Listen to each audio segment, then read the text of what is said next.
नमस्कार दोस्तों, अनुष्ठान क्लास के यूट्यूब प्लेटफॉर्म में आप सभी का स्वागत है। एनसीईआरटी इंग्लिश में भी हमने मृदंग के लगभग 4 लेसन कंप्लीट कर लिए थे। आज उसी सीक्वेंस में हम चैप्टर 5 की तरफ चलेंगे और साथ में हम वोकैब भी तैयार करेंगे ताकि हम केबीएस पीआरटी में अच्छे नंबर गेन कर सकें। ठीक है, इतनी बात क्लियर हो गई होगी।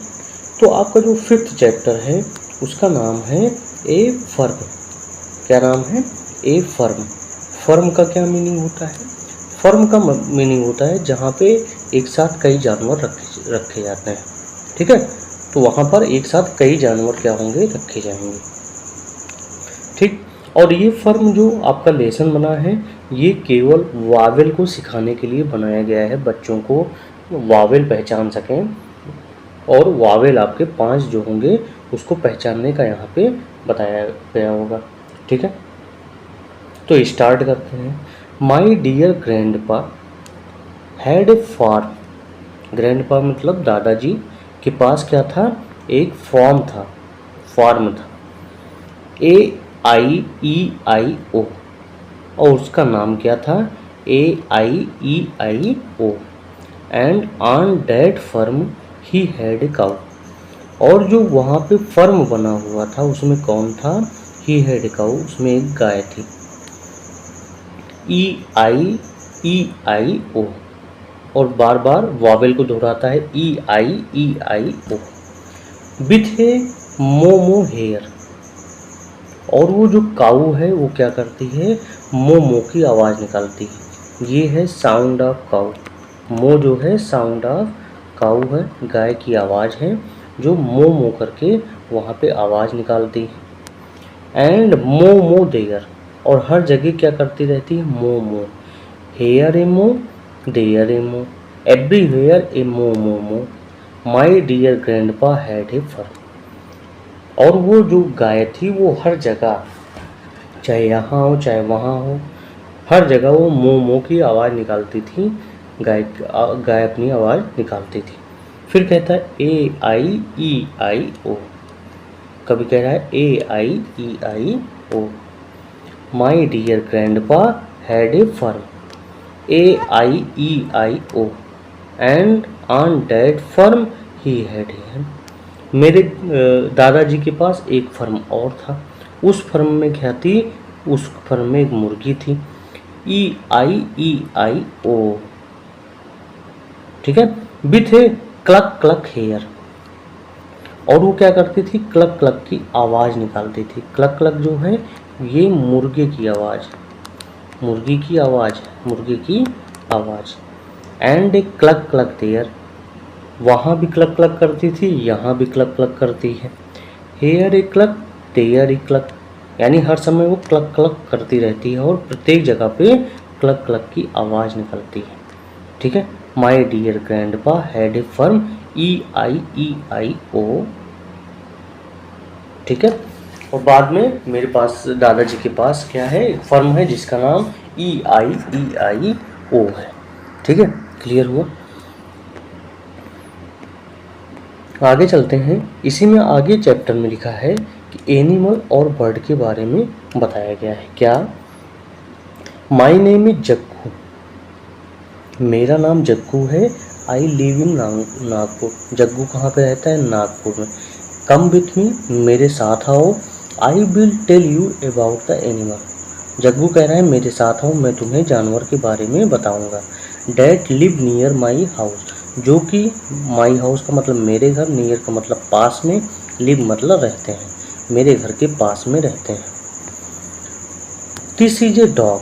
पहले एनिमल का नाम बताता है dog. It lives near the gate, और वो उसके गेट दरवाजे के पास क्या करता है? रहता है। ठीक है, दीज आर कैट्स। उसके बाद आगे बढ़ता है तो कहता है दीज आर कैट्स, वहाँ पे बहुत सारी बिल्लियाँ हैं। दे जंप अप एंड डाउन, वो उछलती कूदती रहती हैं।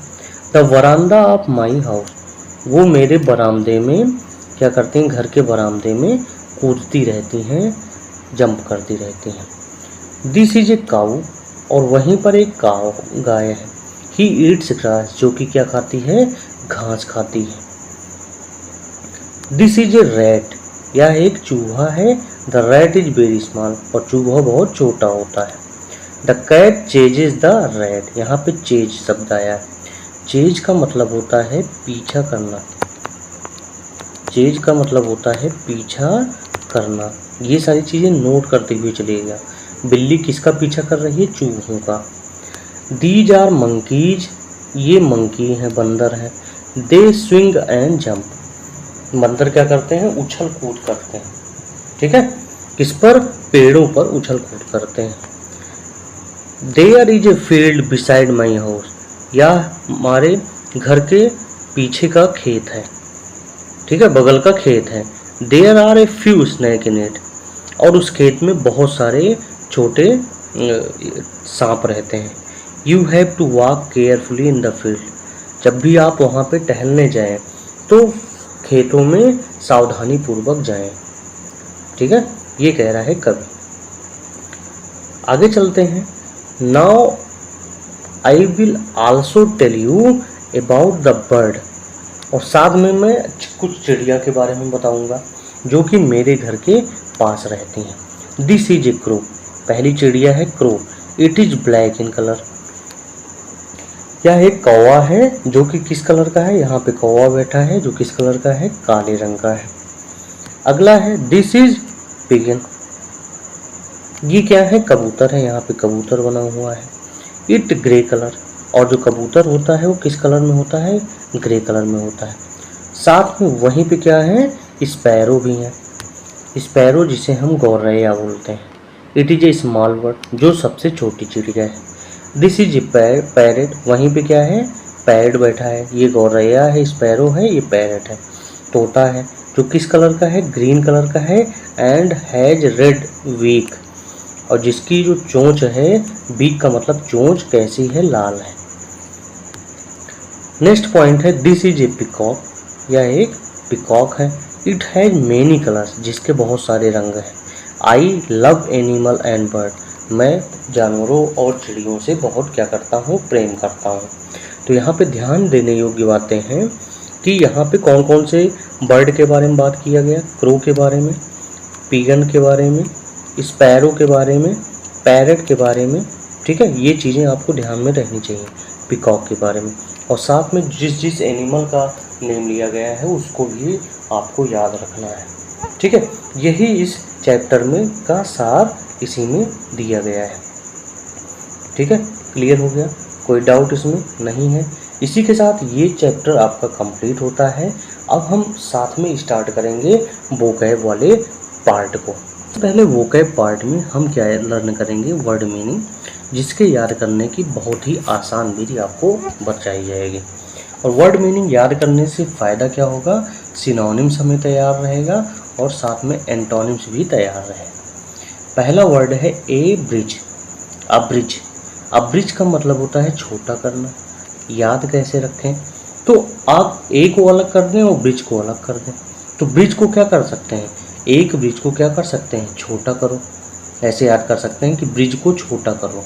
तो अब ब्रिज का मतलब क्या होता है, मीनिंग छोटा करना। नेक्स्ट मीनिंग है एब्रोगेट। ठीक है, एब्रोगेट। अब रोजा, अब यहाँ से याद करने के लिए दो चीज़ों से याद करते हैं, एब्रो और गेट। एब्रो को अलग कर लीजिए, गेट को अलग कर दीजिए। तो गेट में एब्रो वाले लोग को आना निरस्त कर दिया जाता है, ऐसे भी याद कर सकते हैं। या अब और रोगेट को रोजा याद कर सकते हैं। अब रोजा नहीं रहेंगे, अब रोजा को क्या करो, निरस्त करो। ठीक है, ऐसे मीनिंग हम याद कर सकते हैं। नेक्स्ट मीनिंग है एब्रप्टली। एब्रप्टली का मतलब होता है अकस्मात। ठीक है, याद कैसे रखेंगे, अब अलग कर लें और रप्टी अलग कर लें। तो अब रप्टल अकस्मात तुम्हें देखकर चौंकने लगा। अब रैप्टल अकस्मात तुम्हें देखकर चौंकने लगा। तो एब्रप्टली का मतलब क्या हुआ, अकस्मात। नेक्स्ट मीनिंग है एब्स्ट्रूज। एब्स्ट्रूज की मीनिंग होती है कठिन। याद कैसे रखें, अब यहाँ से अलग कर लीजिए, यस को अलग कर लीजिए और ट्रू को अलग कर लीजिए। अब यस क्या करेगा, ट्रू है, यानी अब यस ट्रू है। अब यस ट्रू कठिन शब्द बोलता है। अब से ट्रू है कठिन शब्द बोलना, क्या है, अब से ट्रू है, सही है, कठिन शब्द बोलना। तो एब्स्ट्यूज का क्या मीनिंग हुआ, कठिन।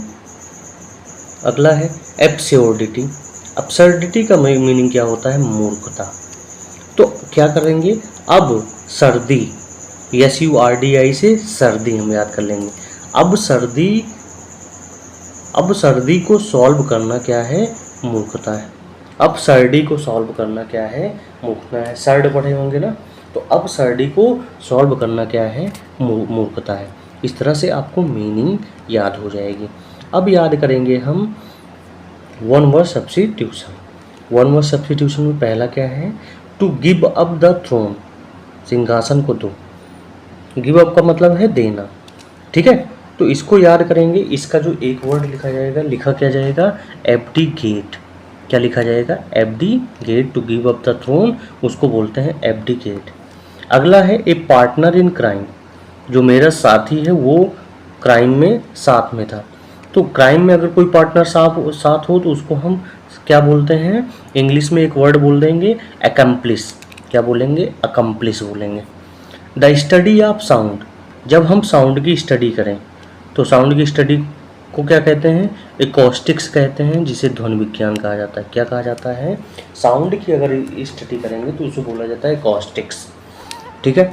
नेक्स्ट पॉइंट है living in air. Living in air को क्या बोला जाता है, एरियल बोला जाता है। लिविंग इन एयर क्या बोला जाता है, एरियल बोला जाता है। एरियल का मतलब होता है हवा में रहना। अगर एयर की बात हो जाए तो अगर कोई एयर में रहेगा तो उसको क्या बोलेंगे, एरियल। नेक्स्ट पॉइंट है fifth point, a person who lakhs. क्या लैक्स है, कंपिटिशंस एंड एक्सपीरियंस, जो जिसे कॉम्पिटेंसी की कमी है और जिसमें अनुभव की कमी है। तो अनुभव की जिसमें कमी होगी क्या होगा, नौसिखिया होगा, और नौसिखिया को बोलते हैं एमेचर। क्या बोलते हैं, एमेचर।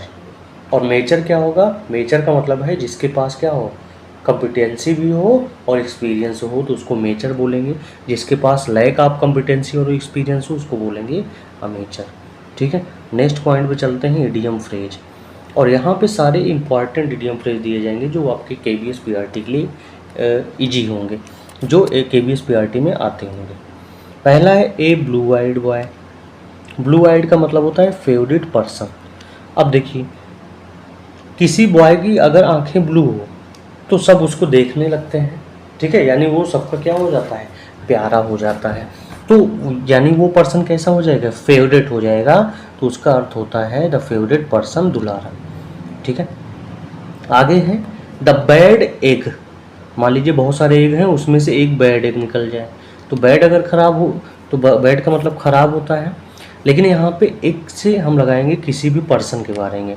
तो समवन डिसऑनेस्ट, जो डिसऑनेस्ट हो, अनरिलिएबल हो, यानी जो बेईमान और अविश्वसनीय व्यक्ति होता है उसी को हम बोलते हैं बैड एग। क्या बोलेंगे, बैड एग। नेक्स्ट पॉइंट है अ बेड ऑफ रोजेज।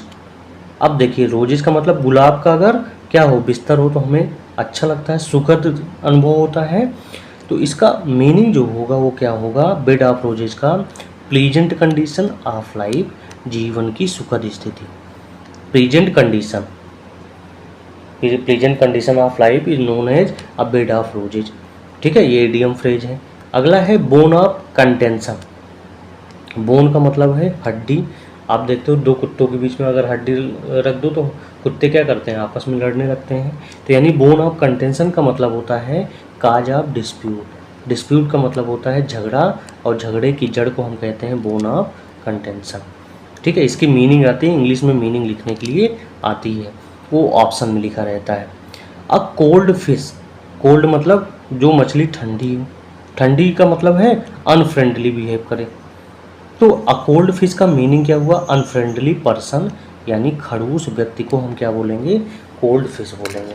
इस तरह से आपका वोकैब वाला पार्ट भी कंप्लीट हो गया और आपके इंग्लिश के चैप्टर भी कंप्लीट हो गए। तो अब इसके चैनल के साथ बने रहिएगा। हो सकता है कभी कभी प्रॉब्लम की वजह से आपके पास वीडियो उपस्थित ना हो पाए तो उसके लिए अनसब्सक्राइब मत कीजिएगा, सब्सक्राइब सभी लोग करिए, साथ में शेयर करिए। आपको बेहतरीन से बेहतरीन वीडियो आपको दिया जा रहा है। ठीक है, तब तक के लिए आप सभी से अलविदा लेते हैं।